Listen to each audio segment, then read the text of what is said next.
যাত্রাবাড়ী ভাঙ্গা এক্সপ্রেসওয়েতে দুর্ঘটনায় আহতদের চিকিৎসার জন্য মাদারীপুরের শিবচরে ট্রমা সেন্টার উদ্বোধন করা হয় বছর তিনেক আগে, তবে এখনো কার্যক্রম শুরু হয়নি। জনবল সংকটের দোহাই দিচ্ছে স্বাস্থ্য বিভাগ। প্রায় 12 কোটি টাকা ব্যয়ে নির্মিত ট্রমা সেন্টারটি দ্রুত চালুর দাবি জানিয়েছেন স্থানীয়রা। মাদারীপুর প্রতিনিধি শাহাদাত হোসেন জুয়েলের রিপোর্ট জানাচ্ছেন ফারিয়া হাফিজ নিঝুম। মাদারীপুরের শিবচরের দত্তপাড়ায় দাঁড়িয়ে আছে চকচকে ও পরিষ্কার তিনতলা ভবন। 2022 সালের নভেম্বরে ট্রমা সেন্টারটির উদ্বোধন করেন সাবেক স্বাস্থ্যমন্ত্রী জাহিদ মালেক। সেন্টারটি থেকে সেবা পাওয়ার কথা থাকলেও এখনও ঝুলছে তালা। এতে চিকিৎসা থেকে বঞ্চিত হচ্ছেন মহাসড়কে দুর্ঘটনায় আহতরা।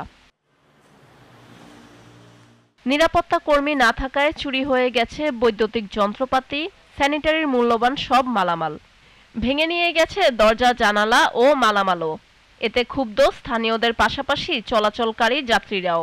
হঠাৎ করে কোনো রোগী যদি অ্যাক্সিডেন্ট করে গাড়ি ঘোড়া, তখন এইখানে চিকিৎসাটা হবে, কিন্তু চালু হচ্ছে না। কেন চালু হচ্ছে না এটা আমি বলতে পারবো না, কিন্তু শুনছি যে মাল জিনিস আইছিল, কিন্তু মাল জিনিস আবার ফেরত গেছে।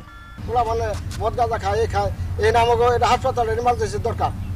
যে সরকারি আমাকে হাসপাতালটা চাই, তাড়াতাড়ি আমাকে হাসপাতালটা বানাই করে দিয়ে দেয়। হসপিটাল চালু না হওয়ার কারণে এই জায়গায় এখন মাদকের আড্ডা হয়। আমরা চাই অতি দ্রুত এই হসপিটাল চালু হোক এবং এদেশে মানুষ চিকিৎসা সেবা পাক। পর্যাপ্ত জনবল না থাকায় আধুনিক ট্রমা সেন্টারটি চালু করা সম্ভব হচ্ছে না বলে জানান ভারপ্রাপ্ত সিভিল সার্জন।